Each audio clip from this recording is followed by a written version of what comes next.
நீங்க ஒழுங்கா ஆட்சி நடத்திருந்தா பெண்கள் பாதுகாப்பு ஏன் இவ்வளவு மோசமா இருக்குது? இளைஞர்களுக்கு ஏன் வேலை வாய்ப்பு இல்லாம போச்சு? போதைப் பொருள் கலாச்சாரம் ஏன் அதிகமா இருக்கு? சட்டம் ஒழுங்கு ஏன் சரியா இல்ல? வன்முறை ஏன் தலைவரிச்சு ஆறுது? இதுக்கு உங்களால பதில் சொல்ல முடியுமா ஸ்டாலின் சார்? பதில் சொல்ல தகுதி இருக்கான்னு தான் கேட்டிருக்கணும். ஆனா கொஞ்சம் நாகரிகம் கருதி அப்படி வேணான்னு பாக்குறேன். 2.5 வயசு குழந்தைய துள்ள துடிக்க உங்க திமுக நிர்வாகி ஒருத்தன் கொன்னான, அதுக்கு என்ன பதில் சொல்ல போறீங்க? விளாத்திக்குளம் பக்கத்துல +2 படிக்கிற ஒரு பொண்ணு டாய்லெட் வசதி சரியா இல்லாம ஒரு அவசரத்துக்கு காட்டு பக்கம் போய் ஒதுங்கினாங்களே, என்னாச்சு? இந்த உலகத்தை விட்டே போயிட்டாங்க. அதுக்கு என்ன பதில் சொல்ல போறீங்க? இந்த பிள்ளைங்களை உங்களால திருப்பி கொடுக்க முடியுமா சார்? 5 வருஷமா போலீஸ் டிபார்ட்மெண்ட்டை கையில வச்சுக்கிட்டு என்ன சார் பண்ணீங்க? பொம்மைகள் மாதிரி வச்சு விளையாடிட்டு இருந்தீங்களா? ஒரு மனசாட்சின்றது வேணாம். நாங்குநேரி பிரச்சனையை பத்தி பேசினா அது போதையில நடந்துச்சான், போதை பொருட்கள்னால அது நடந்துச்சான். பெரிய கண்டுபிடிப்பு எங்களுக்கு தெரியாது பாரு. அது எங்களுக்கும் தெரியும், உங்களுக்கு தெரியும். கேள்வி அது இல்ல, அதை ஏன் தடுக்கலன்றதுதான் எங்களுடைய கேள்வி.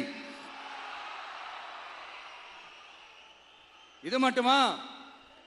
மணலை திருடுறாங்க, மண்ணை திருடுறாங்க, மலைகளை முழுங்குறாங்க, சட்டவிரோதமா கல்குவாரி நடத்துறாங்க, மணல் மாஃபியா அது ஒரு பக்கம் நடந்துகிட்டு போகுது. இன்னொரு பக்கம் மினிஸ்டர்ஸ் கொள்ளையடிக்கிறாங்க, இன்னொரு பக்கம் குடும்பமா சேர்ந்து கொள்ளையடிக்கிறாங்க. டாஸ்மாக்ல ஊழல், நகராட்சி துறையில ஊழல், இப்படி ஊழல் ஊழல், ஆட்சி முழுக்க ஊழல் ஊழல்லே ஊறி போய் நாரி போய் கிடக்குது. எந்த மூஞ்ச வச்சுக்கிட்டு சார் வந்து ஓட்ட கேட்பீங்க?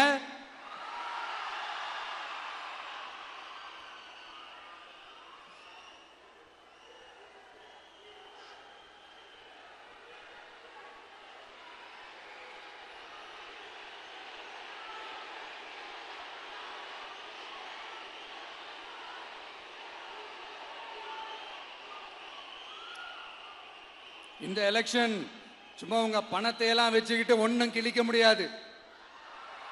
உங்க பணத்தை எல்லாம் வச்சு மக்கள் எல்லாம் விலைக்கு வாங்கவே முடியாது. இது ஒரு மாற்றத்திற்கான ஒரு எலெக்ஷன். ஒட்டுமொத்த தமிழ்நாட்டு மக்களும் அந்த மாற்றத்தை கொண்டு வர போற அந்த எலெக்ஷன்.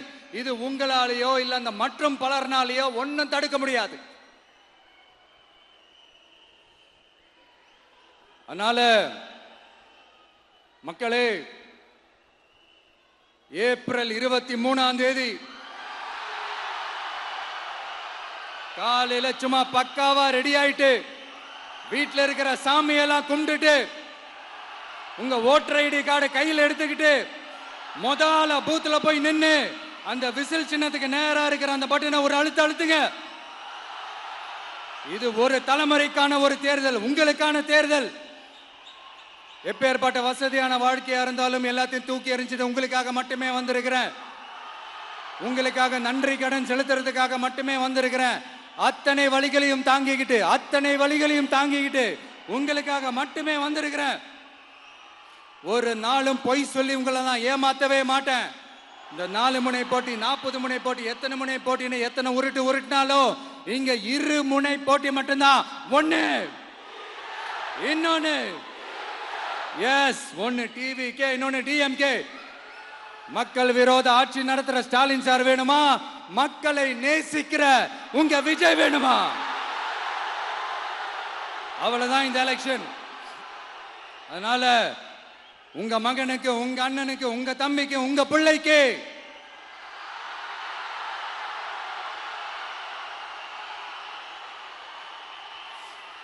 ஒரே ஒரு வாய்ப்பு கொடுங்க. தயவு செஞ்சு விசில் சின்னத்துக்கு ஓட்டு போடுங்க. இது ஒரு விசில் புரட்சி தேர்தலா இருக்கணும். நான் தன்னந்தனியாளு, நீ ஏளனம் அப்பாரு, கொஞ்சம் நவந்தனா இங்க 8 கோடி பேரு, மிரல போது ஸ்டேட்டு நம்ம விசில் சத்தம் கேட்டு, நல்ல வங்க வாழ இங்க விசில் கடி ஓட்டே, கடைசி நம்பிக்கை மக்களை தேடி வருது. அதை இறுக்கி புடிச்சு ஒரு வரலாறு எழுது. உங்க விஜய் நான் வரேன். விசில் அடிக்க ரெடியா?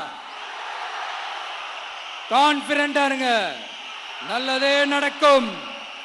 வெற்றி நிச்சயம். மீண்டும் சந்திக்கும் வரை நன்றி, வணக்கம்.